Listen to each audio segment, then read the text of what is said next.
24 hours later.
So, punta tayo sa ating phone.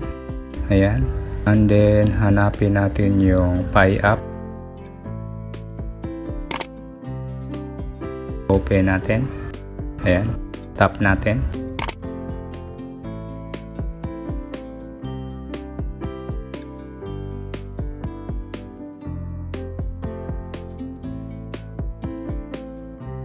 Tap natin yung hamburger button. Ayan. Then, tap natin yung Pi browser. Sign in to Pi browser.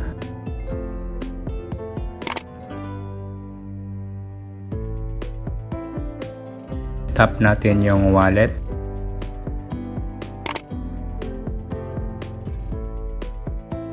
And then, tap natin yung create a new wallet. Ayan. Then, generate new wallet. So, ito yung panibagong passphrase natin. Tap natin yung copy. Paste natin sa folder. And then, tap natin yung I save my passphrase. Then, paste natin dito sa box. Tap natin yung done. Then, unlock with passphrase. Ayan.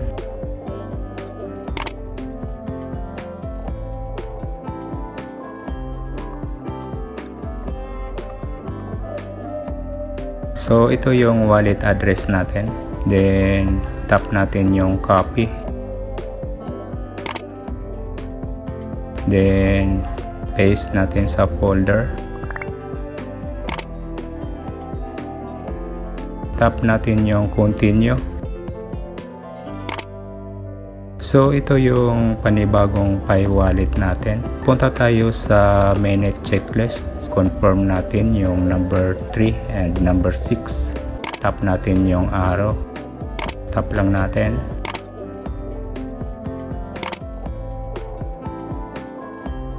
Tap natin yung mainnet.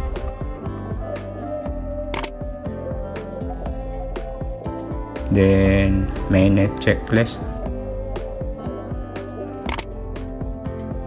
And then, scroll natin pataas. Tingnan natin yung baba. Ayan. And then, ibalik natin sa taas. Dito guys, ito yung number 3. So, tap natin yung confirm your Pi wallet. So, ito papalitan natin. Ayan. Tap natin.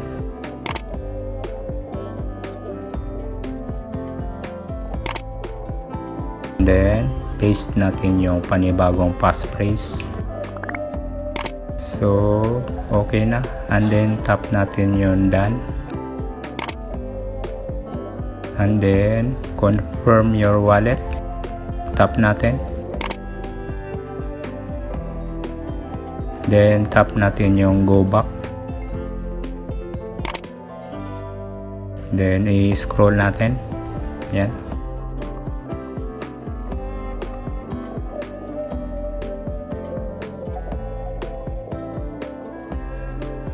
Scroll down natin.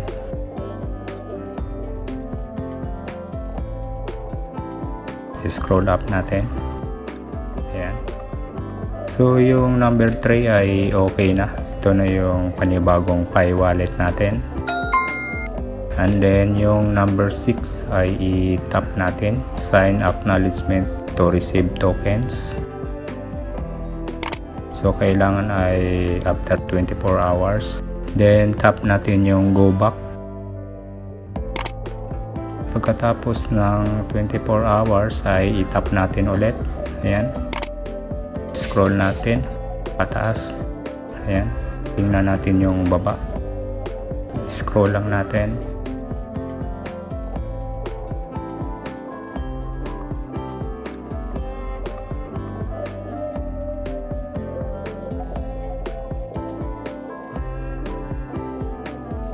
Tap natin yung I accept. Ayan.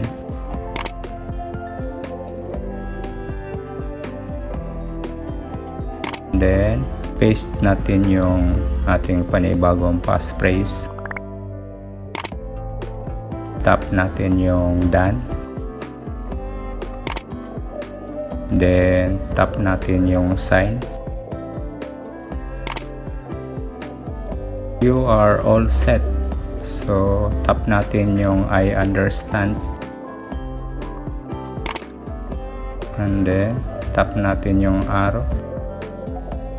Back na natin. So okay na yung number 3 and number 6. And then balik na tayo sa home. Tap natin yung arrow.